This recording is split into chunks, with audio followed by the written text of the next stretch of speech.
parce que moi j'habitais à Bobo, en Côte d'Ivoire, qui est un quartier un peu bagarreur. Et j'ai commencé le karaté pour me défendre. Salut Ibrahima. Bonjour. Comment tu vas? Je vais bien et toi? Ah ouais, ça va super bien. Ça fait un plaisir en fait de te rencontrer aujourd'hui. On va parler un peu de ta carrière, de tout ce que tu as dû faire aujourd'hui pour arriver là. Bah, moi je te connais déjà, mais tu vas quand même te présenter pour la minorité de personnes qui ne te connaissent pas. D'accord, merci de l'occasion que tu m'as apportée de pouvoir m'exprimer et me dévoiler au grand jour. Moi c'est Ibrahima Meïté, étudiant en management du sport et champion du monde de karaté Shotokan. À quel moment est-ce que Ibrahima a décidé en fait de se mettre au sport? Depuis le bas âge, mais c'était ironique en fait, parce que moi j'habitais à Bobo, en Côte d'Ivoire, qui est un quartier un peu bagarreur, et j'ai commencé le karaté pour me défendre. Ah ouais, donc du coup, tu as commencé le karaté pas vraiment pour avoir une carrière professionnelle, mais plutôt pour te défendre. Exactement, au début c'était juste pour me défendre, et c'est au fur et à mesure que c'est devenu une passion. Pour moi, tu avais commencé en fait le karaté parce que tu aimais par passion comme tous les autres en fait. Oh, c'était pour te défendre et ben voilà, aujourd'hui, ça t'a servi. Oui, exactement. Ah ouais, super. Et du coup, qu'est-ce qui t'a, comment dirais-je, à part peut-être la bagarre, est-ce que, parce que là, tu es champion du monde de karaté Shotokan, c'est ça? Oui. Et du coup, il y a quand même d'autres disciplines, c'est ça? Oui, et qu'est-ce qui t'a poussé en fait vers le Shotokan? C'est quoi en fait cette discipline en fait du karaté? Parce que moi, franchement, je ne connais pas. Ouais. Le Shotokan, c'est d'origine japonaise. Le Shotokan fait partie des sous-disciplines du karaté. Le karaté est grand et on a la Fédération mondiale de karaté qui regroupe toutes les disciplines de karaté où il y a le Shotokan, le Shitoryu, le Yosekan et toutes d'autres disciplines.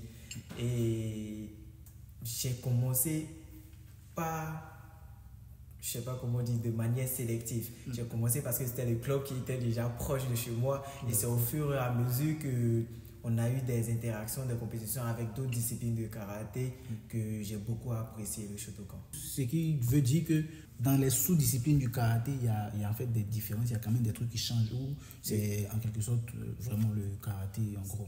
Disons que le karaté a été créé par Funakoshi, le grand maître, et qui a eu des enfants. Et ces enfants ont ouvert un club chacun.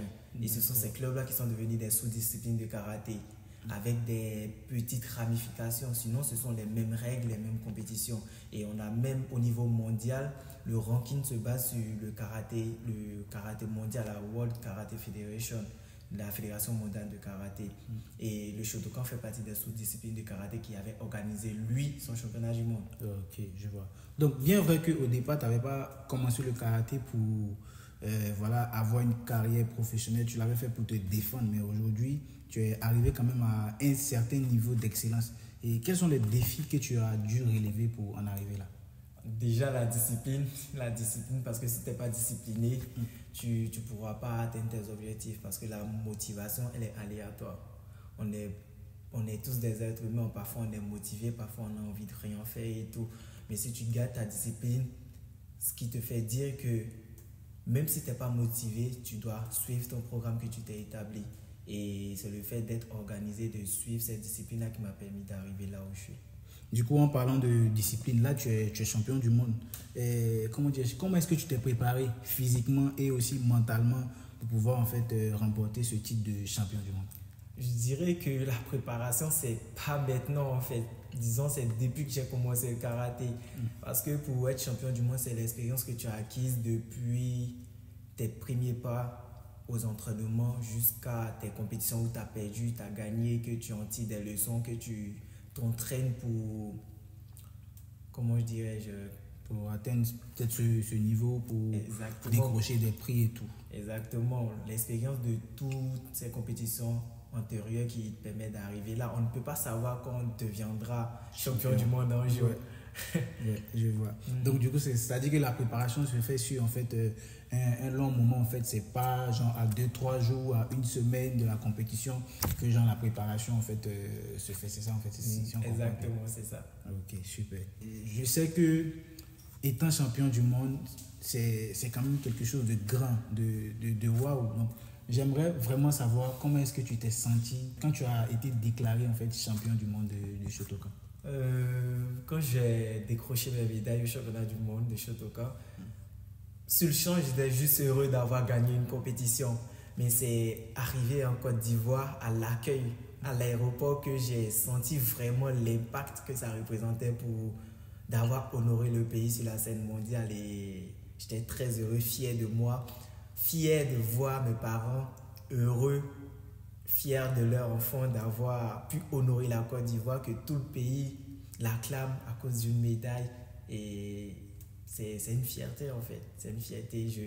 Je ne sais pas comment le décrire, mais je suis content. Et ça me pousse aussi à travailler aussi d'arrache-pied pour envoyer d'autres médailles glorieuses au pays. Parce que quand tu deviens champion du monde, bah, là, tu as atteint un certain niveau. Donc, du coup, il faut aussi travailler encore plus dur pour décrocher. C'est-à-dire que pour rester soit tu restes champion du monde, soit tu vas au-delà. Je sais pas. Exactement, c'est ça. Tu peux plus redescendre. Ouais, c'est ça. Donc, du coup, tu dois vraiment travailler d'arrache-pied pour pouvoir plus ou moins atteindre ces niveaux, en fait. Exactement, c'est ça. Ok, super. Et du coup, qu'est-ce que, comment je vais dire ça, qu'est-ce que cette médaille, en fait, cette victoire représente pour toi? Je vais dire, je ne sais pas si ça se dit, mais cette médaille représente le début du commencement.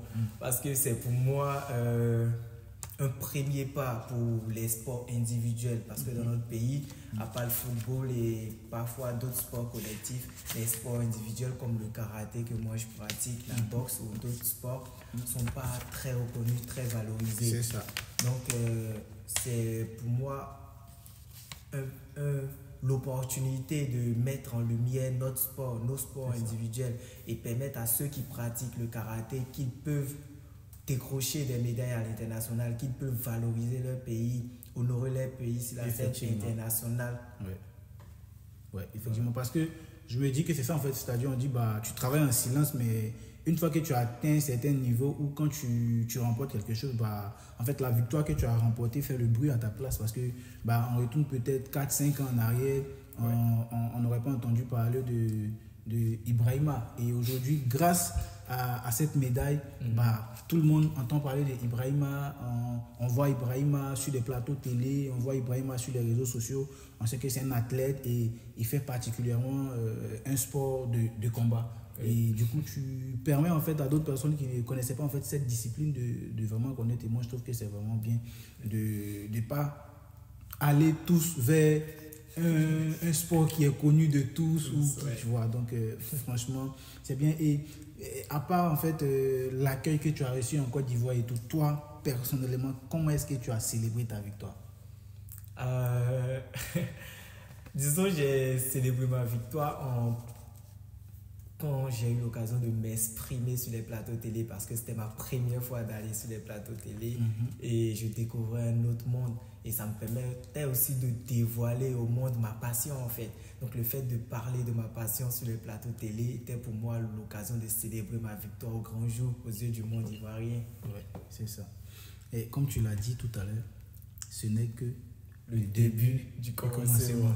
Donc on aimerait savoir en fait c'est quoi les prochains défis.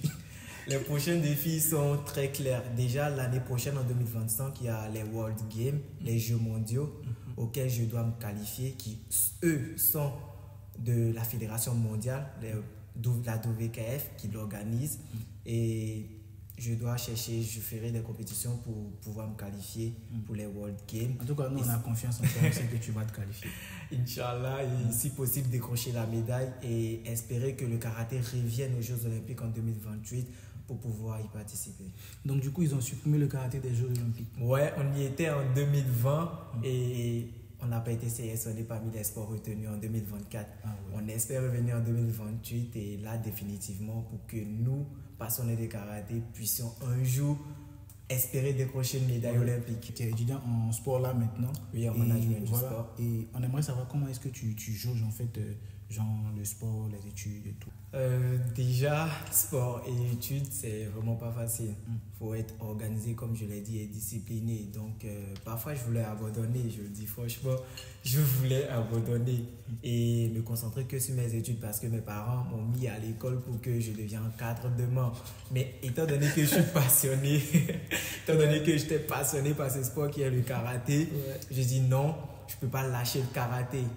Et aussi, je ne peux pas lâcher les Là, études. excuse-moi de t'interrompre, mais je te dis, si tu avais lâché aujourd'hui, tu ne serais pas champion du monde. Hein? Non, exactement, parce qu'il n'y aurait pas la bénédiction de mes parents derrière moi.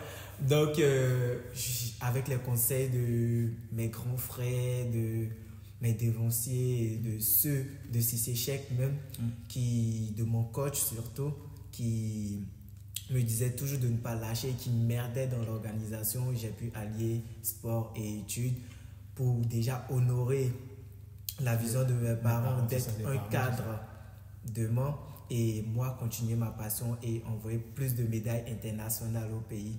Et on sait tous que la carrière d'un sportif à partir de 30 ans, surtout pour nous, les sports de combat, c'est limite, c'est l'âge où tu régresses en fait. Donc, pour que après ma carrière... C'est-à-dire tu prépares en même temps le futur, c'est-à-dire après ta carrière, en fait, qu'est-ce que tu vas faire? Tu prépares tout dès maintenant, c'est pourquoi tu ne lâches pas tes études, c'est-à-dire tu t'accroches en fait aux deux. Exactement, c'est ça. Ah oui. Vraiment, c'est bien, je pense que tu as vraiment fait un bon choix. C'est bien en fait parce que tu remportes des médailles aujourd'hui, par la grâce de Dieu, tu peux avoir de l'argent et tout, mais qu'en est-il de demain? Donc du coup, c'est vraiment bien que tu dises, aujourd'hui c'est vrai, je suis champion du monde et je sais que je vais progresser, je vais encore ramener d'autres médailles, je vais vraiment être parmi les meilleurs dans mon domaine, mais en même temps, j'essaie de préparer en fait ma vie après le sport. Exact. Voilà, donc je pense que c'est vraiment une très bonne idéologie que moi j'apprécie. Pour ces jeunes qui sont dans ce même domaine que toi, qui sont dans le karaté et tout, et comme tu l'as bien dit, chez nous en Côte d'Ivoire, c'est des sports qui ne sont pas valorisés, comme tu l'as dit. Et en gros, les parents, ils vont juste inscrire les enfants pour qu'ils arrivent à se défendre. C'est ça, c'est ça. C'est ça. Et du coup, pourtant, tout sport peut plus ou moins t'amener quelque part. Tout sport peut te permettre d'atteindre en fait un objectif. Mais en gros, ce n'est pas le cas chez nous. Pour le sport comme des sports comme le karaté et tout, il n'y a que le football qui est valorisé chez nous. C'est ça. Et donc, du coup, pour ces personnes-là qui font ce sport-là, avec l'ambition de se défendre, qu'est-ce que toi tu peux leur donner comme conseil? Ça dépendra de leurs objectifs, mais je dirais de ne pas lâcher en fait. On dit, il y a un adage qui dit, tout vient à point à celui qui sait attendre. Donc, donnez-vous les qualités, les compétences pour pouvoir atteindre vos objectifs. C'est-à-dire, en plus d'être champion du monde, il a aussi des proverbes. Faites attention. Donc, poursuivez vos rêves et cherchez toujours la bénédiction des parents. Parce que l'homme ne peut pas être là où il est, l'homme ne peut pas être grand sans la bénédiction des parents, de ceux qui vous ont mis au monde, de vos géniteurs. Donc, poursuivez toujours vos objectifs, vos passions, ne lâchez pas, mais suivez aussi la volonté de vos parents et si prête à Dieu, vous y arriverez. Et moi, je suis arrivé. C'est pas encore la fin parce que j'ai d'autres objectifs encore plus grands que je vais atteindre, notamment les World Games qui sont encore plus prestigieuses et les Jeux Olympiques si le karaté revient en 2028. Ça va revenir, nous on continue. Donc, continuez de travailler, croyez en vous, donnez-vous les moyens et vos vœux s'exauceront. Ce sera quoi ton mot de fin parce que nous sommes plus ou moins au thème de notre entretien. Donc ton mot de fin et du coup si tu as peut-être des personnes spéciales que tu veux saluer ou à qui tu veux faire un coucou, vas-y, c'est le moment quoi. Déjà, je vais commencer par mon grand frère parce que c'est lui qui a commencé le karaté avant moi et qui m'a incité à le faire parce qu'il me défendait. Donc, le fait de le voir frapper des gens m'a motivé à aller au karaté. Et aussi ma famille, surtout ma famille qui m'ont toujours soutenu. Mon coach, Maître Laté, et mon maître qui m'a appris depuis le bas âge aussi, Maître Kwaku Fida, qui est le secrétaire général de la Fédération de karaté. Et aussi toutes les autorités qui m'ont accueilli quand je suis arrivé en Côte d'Ivoire et qui ont honoré ma médaille aux yeux de tout le monde, toutes les plateaux télé qui m'ont permis de pouvoir exprimer, de présenter ma passion à la télé et au peuple ivoirien. Et tous ceux en parallèle, mes amis qui me soutiennent dans l'ombre et les remercie, leur dire infiniment merci et qui continuent de prier pour moi afin que je puisse atteindre les objectifs que je me suis fixés. Là, en fait, tu sais, tu n'appartiens plus à ta famille ni à tes amis, tu appartiens aux Ivoiriens. Donc, du coup, je pense que tous les Ivoiriens vont prier pour toi afin que tu puisses atteindre en fait, le niveau auxquels toi-même tu ne t'y attends pas. Moi, j'en suis certain. J'espère Et bien. vous qui pratiquez en fait ce sport pour vous défendre, pour comment dirais-je, frapper vos amis au quartier, plutôt que d'avoir, comment dire, un objectif de frapper les gens, utilisez ce sport comme un métier. Faites de ce sport une passion et je suis sûr que déjà à travers Ibrahima, aujourd'hui, ce sport-là sera valorisé et du coup, vous pourriez vous aussi devenir champion du monde et ensemble, nous allons ramener l'image de la Côte d'Ivoire très loin. D'ici là, n'oubliez pas de partager la vidéo, de vous abonner et aussi de mettre vos avis en commentaire. Salut à tous. Salut.